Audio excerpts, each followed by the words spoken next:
A ver, buenos días, señores, estudiantes, señoras, señoritas. El día de hoy, 28 de agosto del 2020, entramos a la clase de Derecho Tributario del paralelo 88, ¿sí? Vamos a ver también lo que corresponde a la unidad 3, ¿sí? A la unidad 3.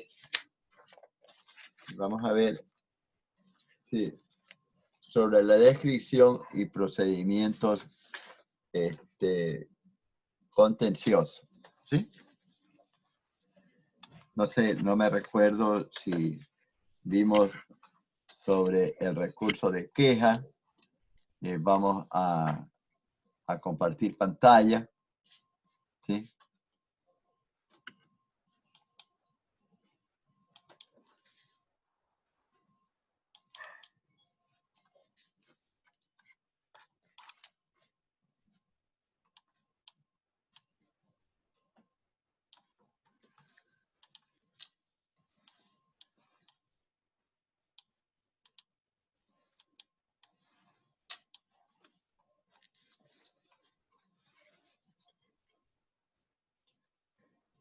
Vamos a ver,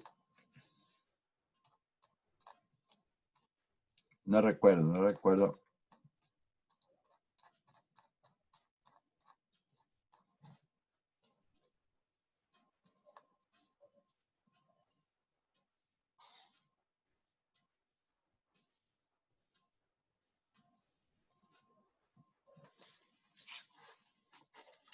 Aquí está el recurso de queja. No creo que he visto con ustedes, no me recuerdo. Eh,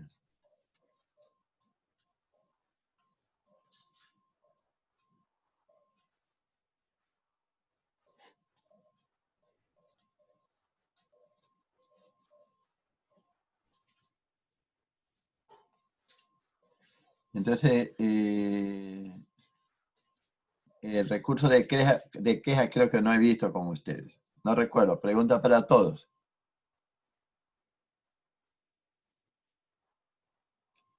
Que yo recuerde, doctor, no hemos tocado ese tema. Sí, tocamos ese tema. Sí, No recuerdo que hayamos tocado ese tema, perdón. sí, no me recuerdo yo tampoco. Bueno, lo vamos a ver. Ya. El 302 dice que la queja ante el Tribunal Distrital de lo Fiscal ya no es, ya está reformado. Sería la queja que tenemos que presentar, sería ante el Tribunal de lo Contencioso Tributario, ¿sí? Porque ya no es el Tribunal Distrital de lo Fiscal, sino el Tribunal de lo Contencioso Tributario. Entonces, en los casos del artículo 216 en general, todos aquellos en que, debiéndose conceder un recurso para ante el Tribunal de lo Contencioso Tributario, no se le hiciere, la queja se presentará ante el presidente de este organismo, quien oirá al funcionario respectivo por el plazo de 5 días. Vencido este dictará la resolución sobre la queja en el plazo de 5 días, como en el caso del artículo anterior, sin que se proceda a recurso alguno. Ya, ¿cuándo vamos a interponer el recurso de queja? Cuando no nos han dado la respectiva trámite, cuando estamos presentando sobre los recursos. Acuérdense que estamos hablando de los recursos cuando tenemos en los juicios coactivos o en cualquier trámite y hacen caso omiso. Entonces tenemos el recurso de queja que tenemos que presentar también. Entonces ahí tenemos, mire, que es ante el Tribunal de lo Contencioso Tributario, porque aquí mismo me habla de la concordancia con el Código Orgánico de la Función Judicial, con la Ley Orgánica de la Contraloría General del Estado, ¿sí? Entonces, es importante que tenemos que conocer en el artículo 303, ¿sí? Nos habla requisito del escrito de queja.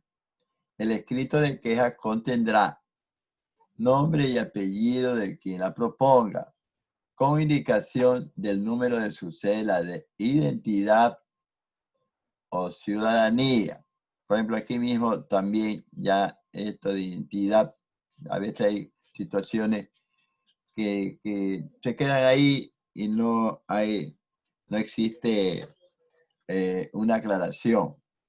Porque en asuntos de cualquier naturaleza, cuando nosotros decimos cédula de identidad,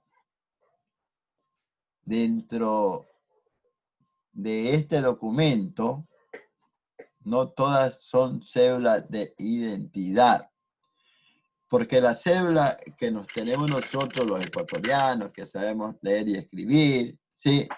Es cédula de ciudadanía, por favor, es cédula de ciudadanía.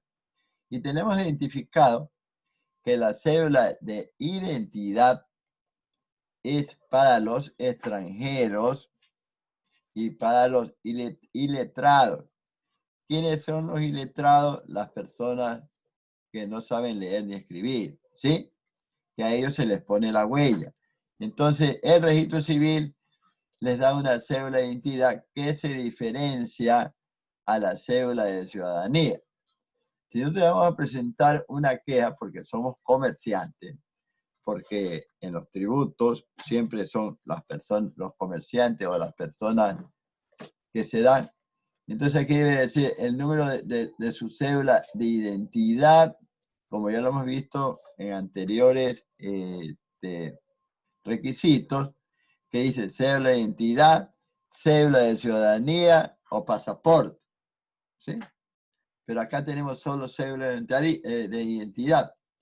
Entonces, vuelvo a repetir, cédula de identidad, cédula de ciudadanía o pasaporte, porque si un extranjero que está trabajando acá y que tiene todos los papeles o la documentación en regla, como se dice, entonces ahí tenemos que cédula de identidad para los extranjeros, cédula de ciudadanía para los ecuatorianos, y también se utiliza pasaporte para los extranjeros. No necesariamente tiene que ser, inclusive en votación acá mismo, cuando vamos a votar y no tenemos la cédula y tenemos pasaporte porque hemos trasladado fuera del Ecuador, entonces ahí tenemos que, el pasaporte también nos sirve, es una identificación que tenemos. Dice 2, la determinación del reclamo administrativo, de qué se trata, con indicación de la fecha de presentación ante la autoridad, el acto o omisión de que se acuse al funcionario que es motivo de la queja. Y cuarto, la prueba documentada de la queja cuando fuere posible. Entonces, necesitamos nosotros el documento de lo que nos ha sido adverso o que no nos están dando el trámite correspondiente.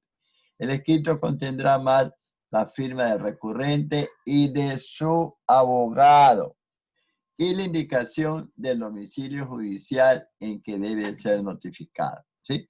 Ahora ya sabemos que nosotros tenemos ahora no solo el registro de la casilla judicial, sino que también tenemos los correos electrónicos.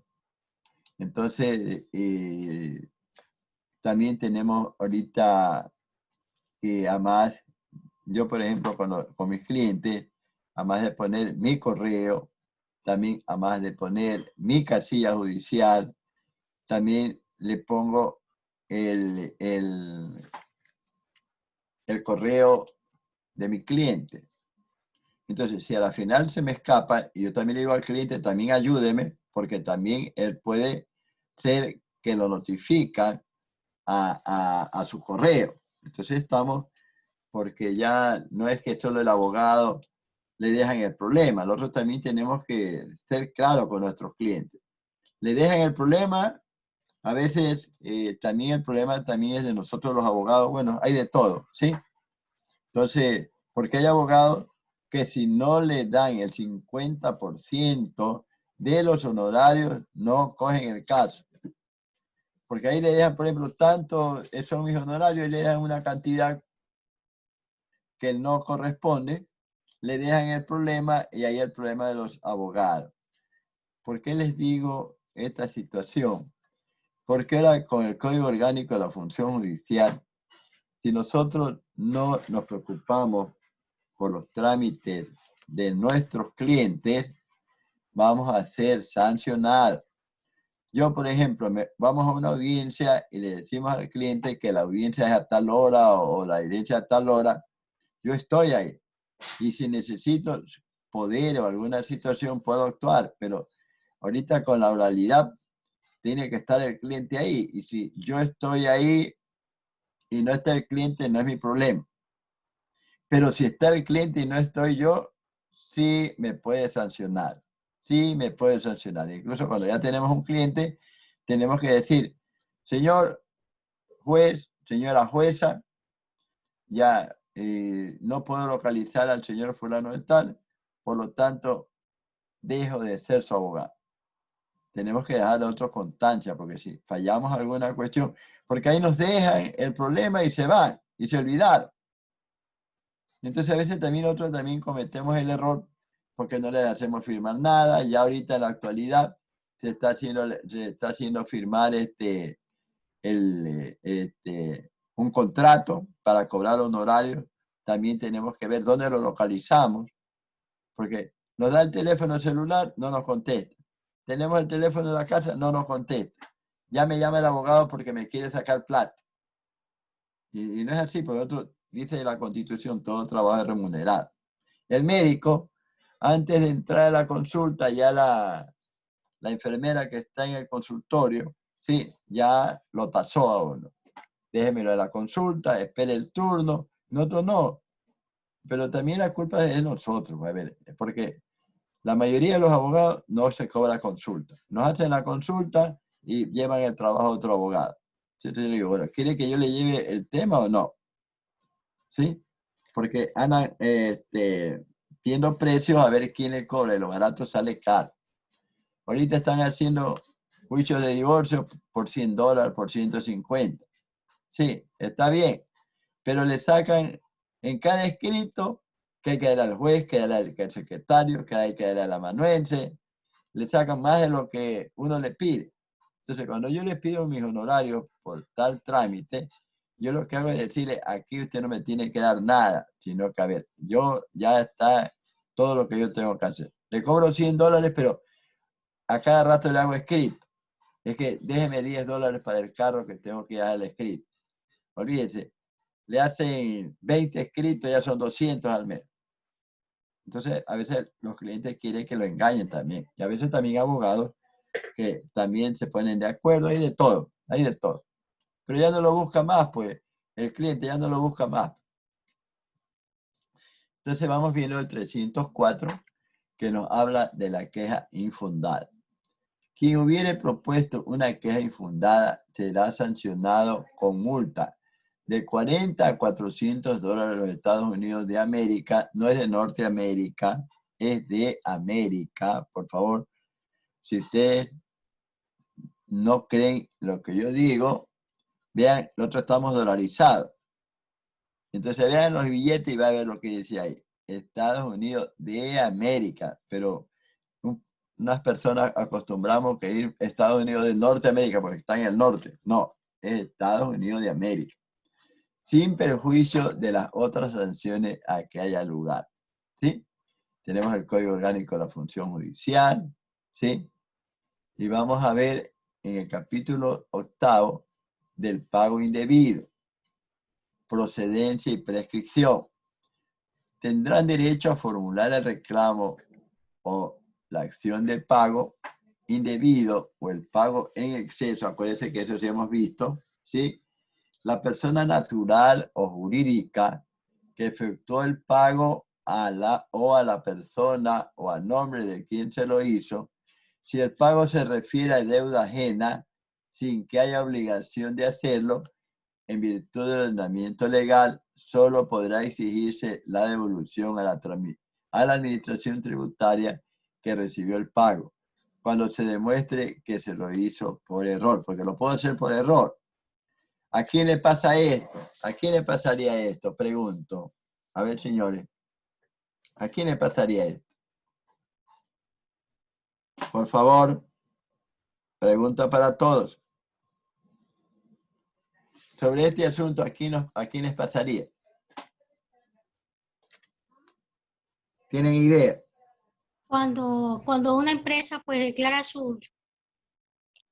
lo que corresponde al IVA, entonces puede que por algún error involuntario hayan cancelado más al ente recaudador y por ende proceden a hacer el reclamo respectivo. No, Sería por ahí te despegaste, pero te caíste como el avión ese que se cayó con los bucarán. Por ahí estás cerca. Sí.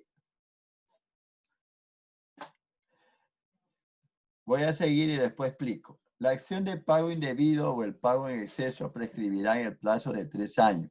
Contado desde la fecha del pago, la prescripción se interrumpirá con la presentación del reclamo o de la demanda en su caso.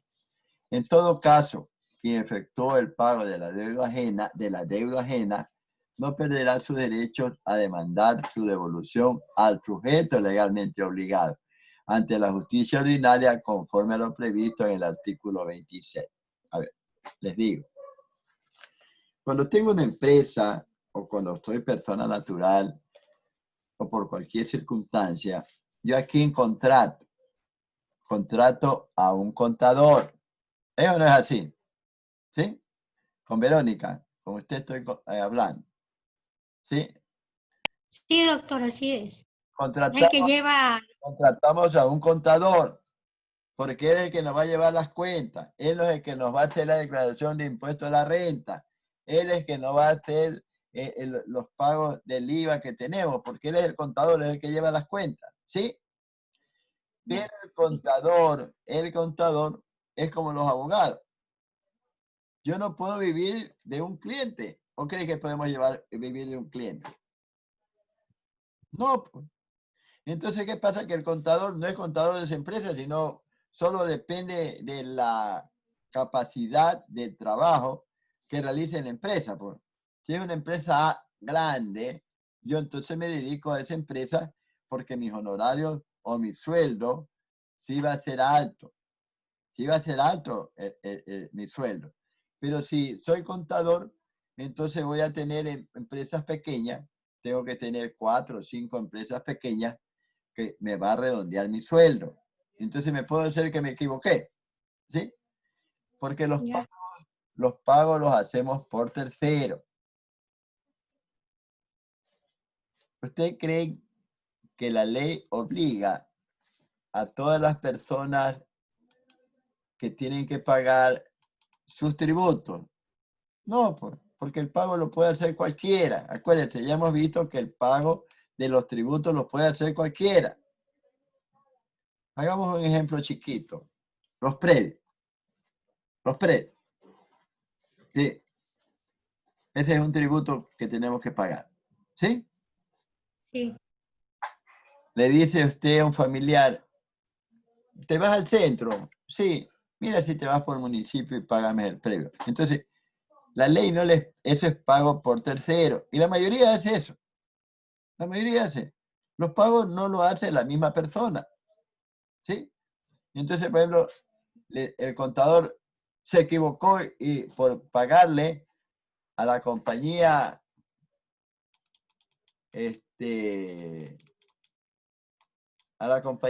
por ejemplo, Sana, porque Sana es una compañía, es una persona jurídica. Y también, además de Sana, también lleva Fibeca, lleva Cruz Azul, cualquiera de esa naturaleza. Entonces, él mismo fue a pagar o mandó a pagar y fue equivocado el pago que realizó.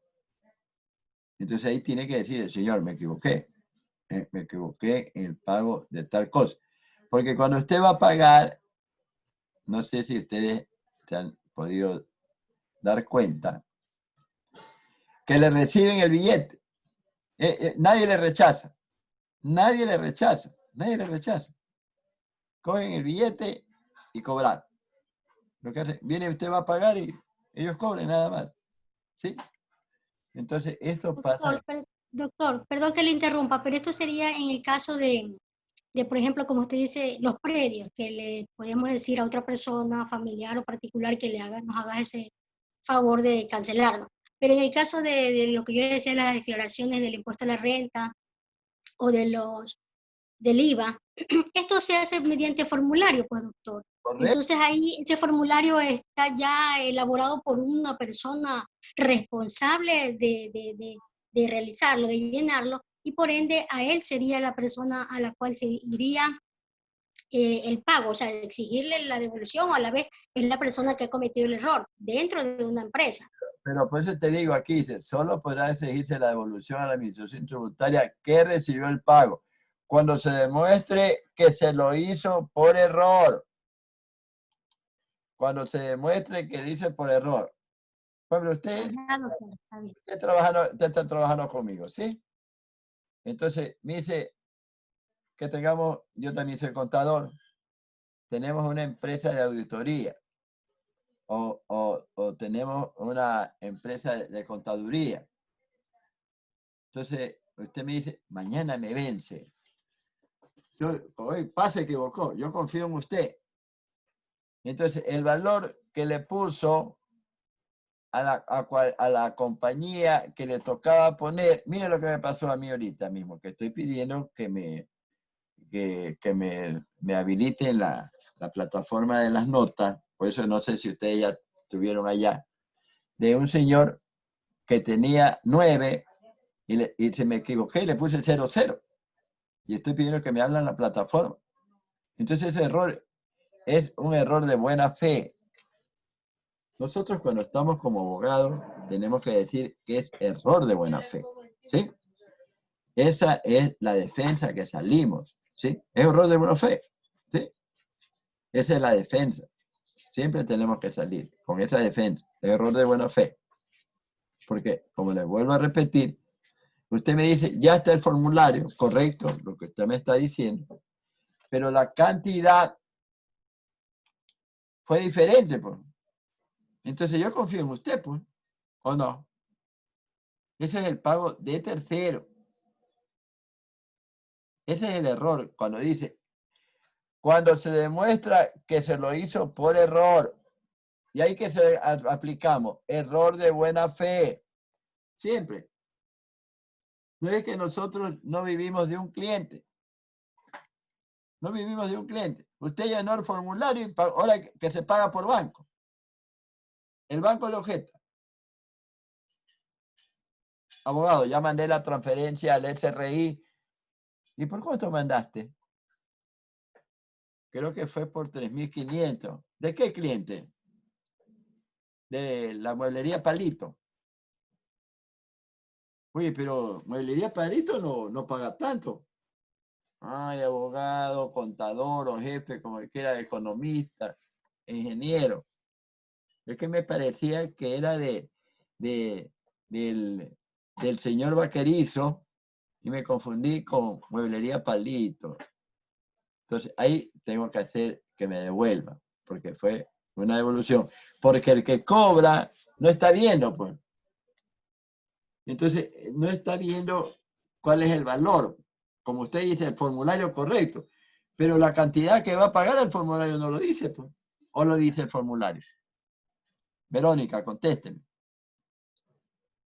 En el formulario está indicado un valor, pero sí, como usted nos indica, ha hecho una transacción errónea, entonces, Entonces, usted pone el valor. claro, yo soy la que pongo, el que paga. ¿Le dice el valor o le dice el valor? No le dice el valor. ¿Sí? No, no dice. No dice el valor. ¿Sí? Entonces, vuelvo, le repito, eso pasa cuando nosotros trabajamos como ya por honorarios, como economista, como abogado, como cualquiera. Entonces, erróneamente mandamos a pagar porque nunca, son rarísimos Ya los que estamos viejitos, sí, como no tenemos nada que hacer y estamos jubilados, ahí sí salimos a hacer los pagos porque no tenemos nada que hacer.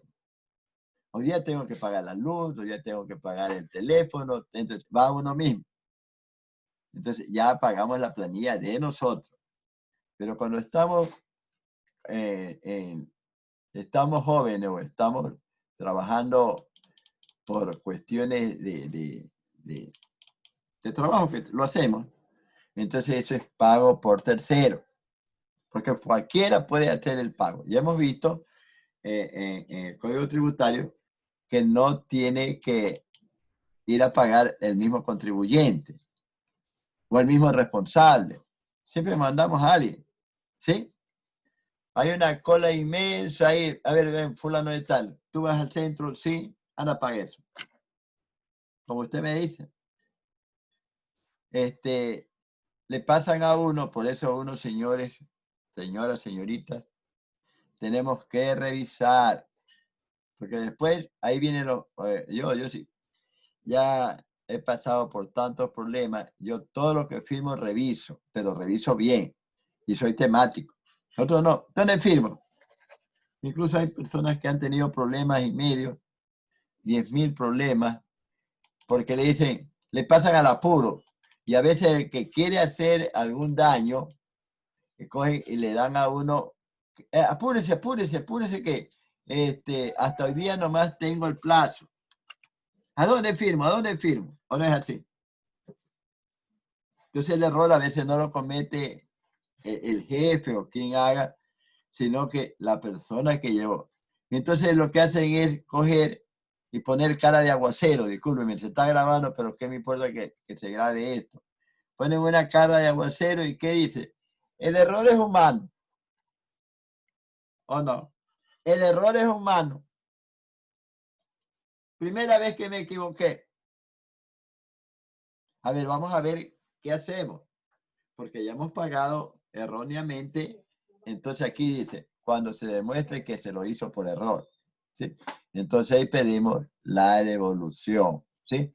Entonces ahí viene, y inclusive, hoy abogado o economista, el pago que tenía que hacerse al servicio de renta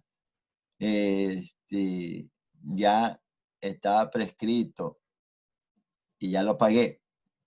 Como paga el cliente, entonces ya ahí, ya si pagó la prescripción, vamos a hacer el reclamo para ver qué pasa. Pero ya no es una conciencia cierta que nos van a devolver. ¿Está explicado? ¿Alguna pregunta? Está bien, Verónica Salvador, porque me hizo la reflexión y también le di la explicación. Porque usted dice, no, el formulario ya está establecido, pero tengo que llenar. O ya viene determinado el valor que pago. No, me dan el pago, sí me dan de que lo que pagué, pero ya cuando entregué el dinero. Y hay personas que no entreguen dinero por tantos problemas que estamos pasando de asalto, robo, cheque. Y los cheques son cheques certificados. Y a veces el apuro, porque a veces lo queremos hacer todo. Lo queremos hacer todo. Y si nos equivocamos, a ver, por eso tenemos que ser temáticos, ver, leer. Es como cuando haces el examen. Al apuro que hacemos, chuta, esta pregunta. Yo la tenía aquí, la tenía en la cabeza. Sí, la tenía aquí en la cabeza, la tenía. Son cosas que se pasan. Entonces ya hemos visto sobre la situación del pago indebido. Ahora vamos a ver el reclamo administrativo, que es el 306. El reclamo administrativo de pago indebido y a solicitud de pago en exceso se presentarán ante la autoridad tributaria que tenga competencia para conocer en única o última instancia los reclamos tributarios, conforme a los artículos 64, 65 y 66 de este código en los siguientes casos. 1. Cuando se ha realizado el pago conforme a un erróneo acto de determinación o de acuerdo a una acta de fiscalización u otro acto. Mire, una acta de fiscalización en el que no hubiere presentado reclamo alguno. Y 2. Cuando se ha pagado una obligación tributaria inexistente en todo o en parte por cuenta propia o ajena. Mire, por cuenta propia o ajena. La autoridad administrativa tramitará y resolverá el reclamo con sujeción a lo previsto en el capítulo segundo, título segundo del libro segundo de este código. La resolución que se dicte será impugnable ante el Tribunal de lo Contencioso Administrativo. No sé por qué aquí no se ha cambiado, pero es ante el Tribunal de los Contenciosos Tributarios, con arreglo al artículo 229. ¿Sí? Vamos a ver qué dice el artículo 64, sino que tengo que trabajar con el código y también la pantalla ya. ¿Sí?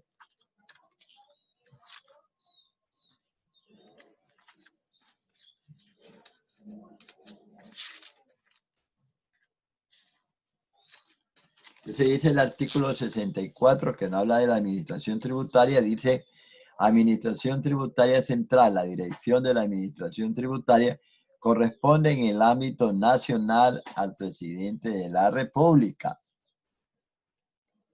Creo que estamos...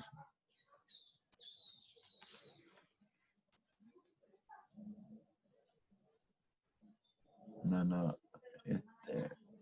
El reclamo, no, es el 81. El 81. Sí.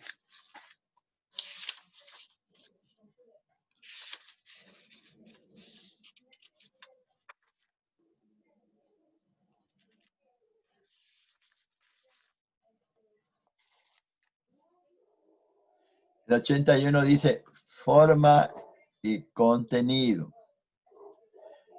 de los actos. Todos los actos administrativos se expedirán por escrito. Además, serán debidamente motivados, enunciándose las normas y principios jurídicos que se haya fundado y explicando la pertinencia de su aplicación a los fundamentos de hecho cuando resuelvan peticiones, reclamos o recursos de los sujetos pasivos de la relación tributaria o cuando absuelvan consultas sobre inteligencia o aplicación de la ley. Se dice el 81. Y el 220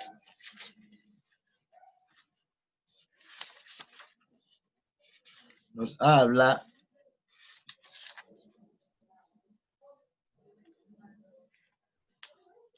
de las acciones de impugnación.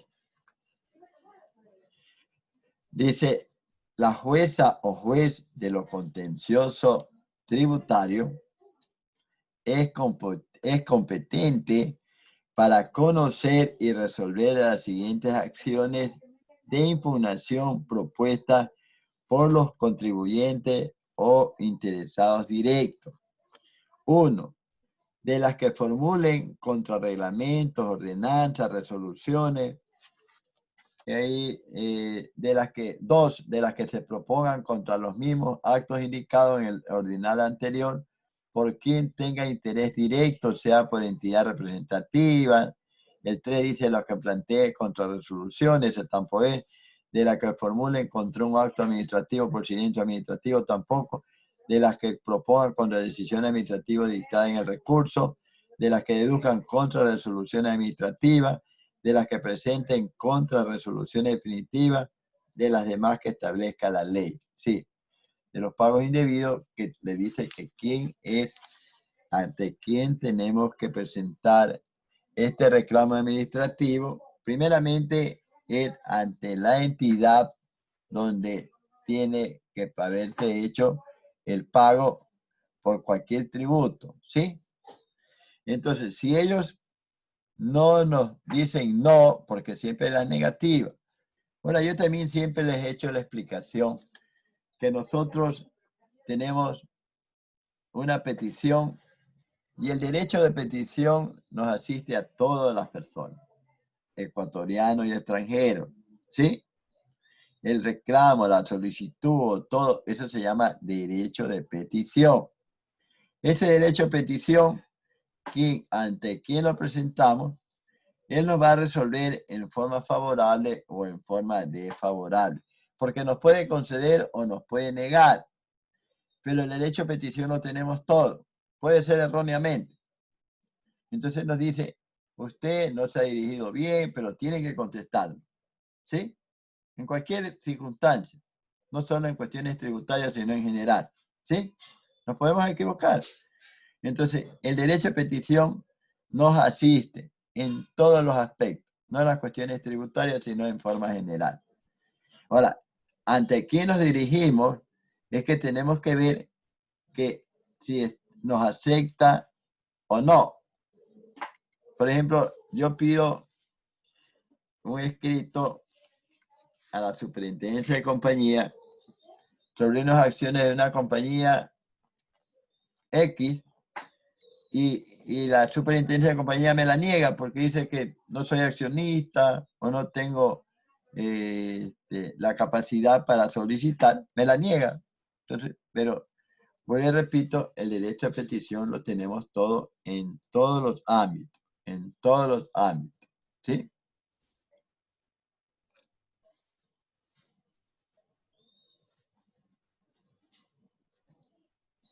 Entonces, ya una vez que hemos visto sobre el reclamo administrativo, ya vuelvo a explicar, lo hacemos ante el ente que tenemos, que hemos presentado, o el reclamo, ¿sí?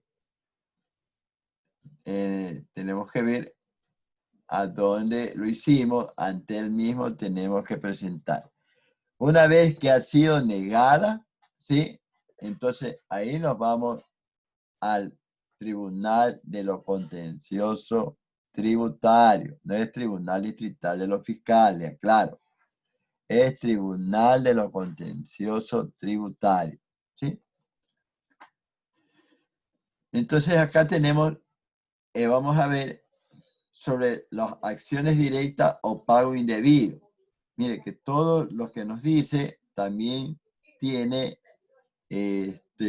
su determinación. Artículo 307.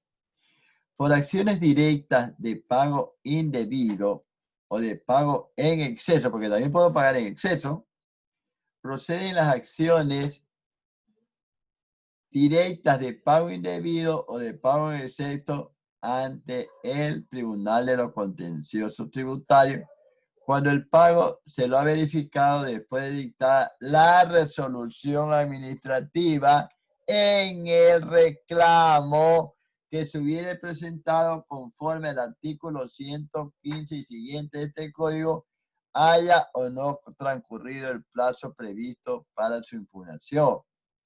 Si el interesado pagó la obligación tributaria después de presentada su demanda de impugnación, se estará en lo dispuesto en el inciso final del artículo 221. ¿Sí? ¿Qué dice el 221? Dice acciones directas. Igualmente, la jueza o juez de lo contencioso tributario es competente para conocer y resolver las siguientes acciones directas ante él se presente. ¿Sí?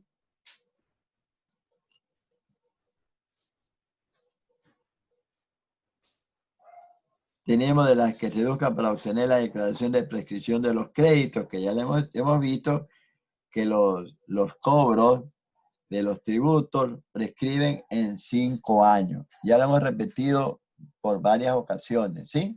Prescriben en 5 años. Después de los 5 años no tenemos opción a pagar. Pero cuando nos mandan la notificación, a veces nos mandan de 7, 8 años. Entonces los pagos son mixtos. Entonces ahí presento la solicitud donde digo de la notificación del pago de tributos de tal situación, ¿sí? Tenemos que determinar ahí por tantos años. De acuerdo a la ley, 5 años ha prescrito. Tenemos que determinar de qué año a qué año. Hagamos ahorita. 2020. Nos cobran ciertos tributos, ¿sí? A partir del 2013. 2013, 2014, 2015, hasta el 2020. Son 7 años. Como la ley dice que son 5 años, entonces yo le digo a quien me notificó, le digo, dicho cobro es mixto, porque de 5 años para acá tengo la obligación de pagar. Pero 5 años hacia atrás, sí, yo tengo, está prescrito de acuerdo al Código Tributario. Son 5 años que usted tenía que cobrarme, pero me manda un cobro por 7, 8 años.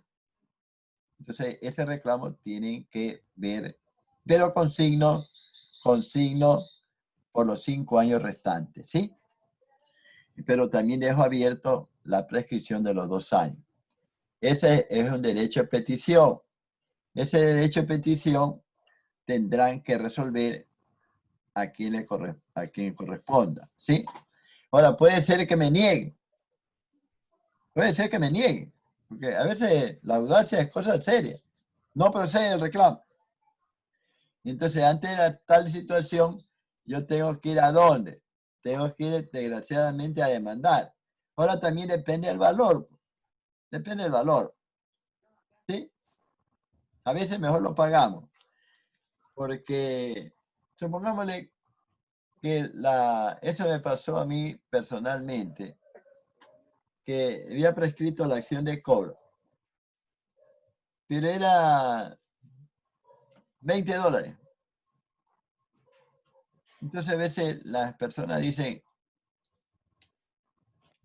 $20 que tengo que presentar la solicitud, la petición de que ha prescrito. Y voy a consultar al abogado. Y el abogado no me va a cobrar 20. Pues. Mire, tengo que hacer la petición, tengo que hacer esto. Mis honorarios son $300. ¿Qué hacemos ahí? ¿Pagamos los 300 al abogado o pagamos los 20 que tenemos que pagar al tributo a quien nos ha notificado que tenemos que pagar? Entonces hay gente que mejor no se hace el problema, sino que paga los $20 o presenta la solicitud porque dice que tiene que ser con firma de abogado. ¿Sí? Ahora, puedo presentar ante quien me notificó para ver qué pasa. Y a veces lo niega, no procede. Por $20 tampoco voy a contratar a un abogado para que me defienda ese asunto y voy a perder 280. Pero lo que no tomamos en cuenta a veces nosotros es que de 20 en 20 somos millones. ¿Qué pasa ahí? ¿Qué pasa, dígame? De 20 en 20, ¿cuánto es el volumen? Se hace buena cantidad, ¿sí? Le digo exageradamente, son 20, pero son 50,000 personas. Por 20, ¿cuánto es? Es una cantidad más o menos. A nosotros no nos afecta. Es como cuando hay subida de precios. En la subida de precios, ahí tenemos el IVA. Ah, no, dice, pero si lo que nos han subido son 2 centavos. 2 centavos no es nada, pero es el volumen. ¿Sí? Por ejemplo, aquí en Ecuador veo que hay personas que ven un centavito botado en la calle, no lo cogen, porque es que yo voy a coger ese centavo. En Estados Unidos de América, los gringos cargan un monederito. Centavos que ven lo ponen ahí, centavos que ven lo ponen ahí. Porque si usted reúne los centavos y ya se le hace 5 centavos, 10 centavos. Porque cuando usted va a hacer el pago en cualquier circunstancia, no, me faltó un centavito. ¿Ustedes creen que le cobran el valor faltando un centavo? No, pues. No cobran, pues. Tiene que ser exacto. Pero otros dicen, no, ahí. Entonces vemos por las acciones directas de pago o indebido o de pago en exceso. Ese dice que tiene el artículo 221. 221 tenemos allá, no, el artículo 76 de la Constitución.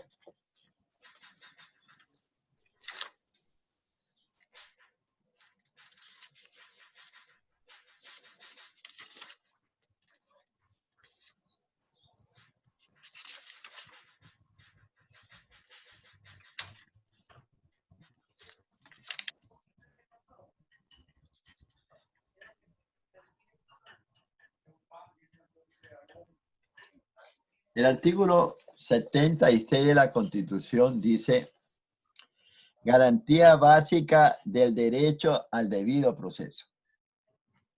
Garantía básica básica del derecho al debido proceso.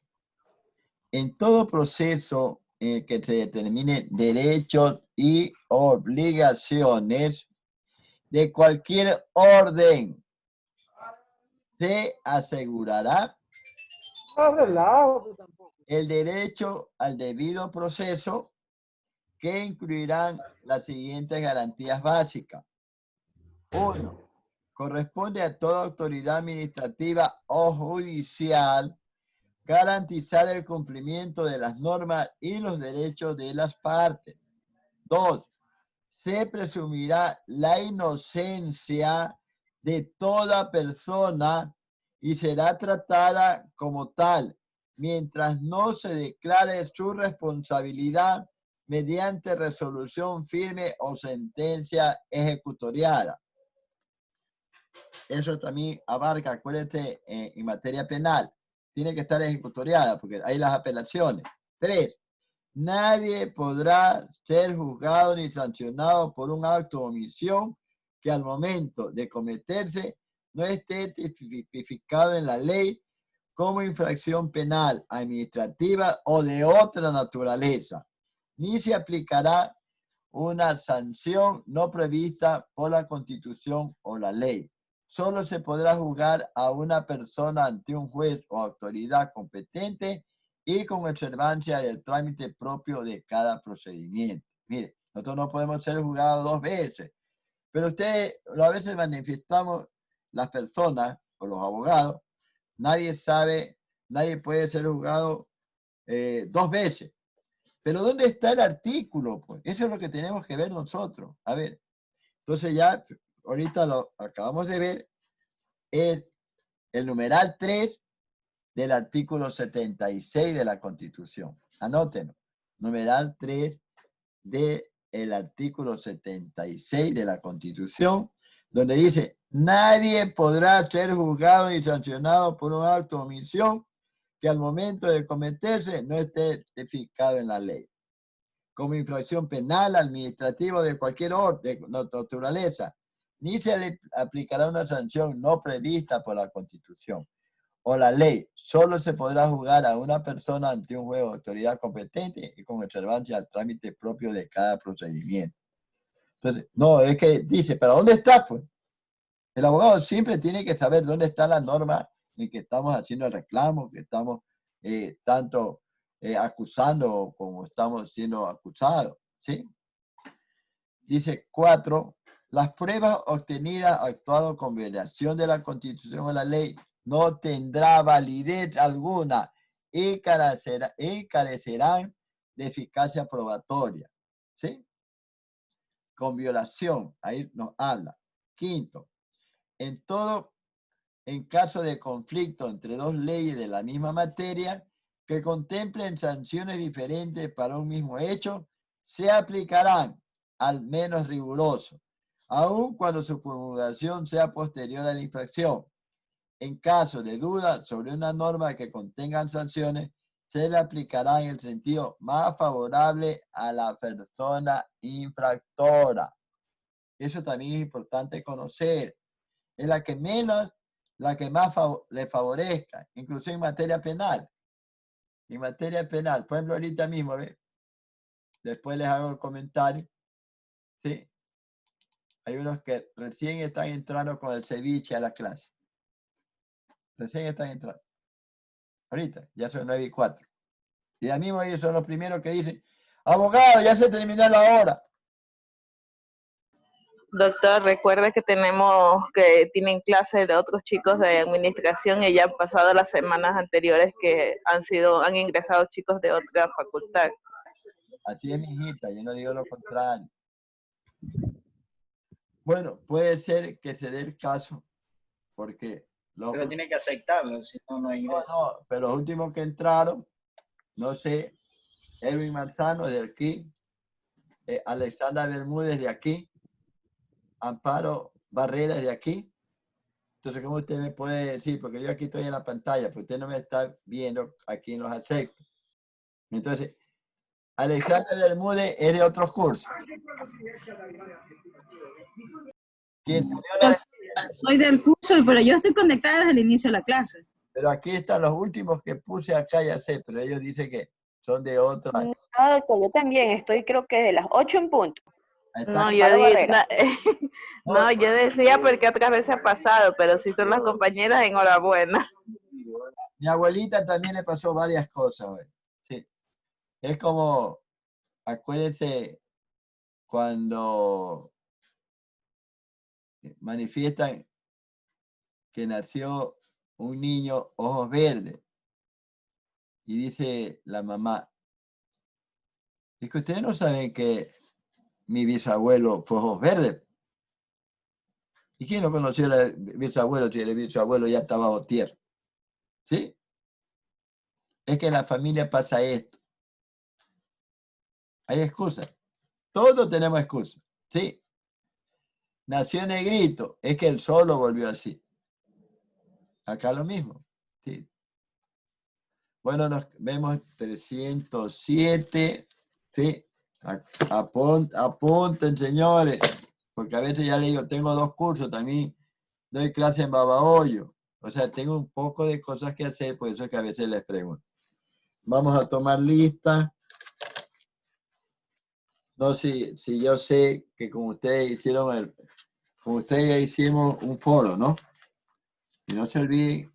Mariel Franco pertenece a este curso. Pregunta. Franco, voy a comprobar ahorita.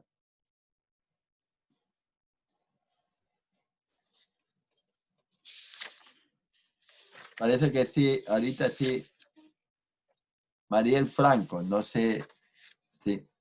Entonces ya tenemos que salir de la clase, señores. Salimos de la clase porque parece que ya me están viendo otro curso, como dijo la compañera. Porque ahorita ya lo revisé. Franco, no lo tengo como alumno del 8-8.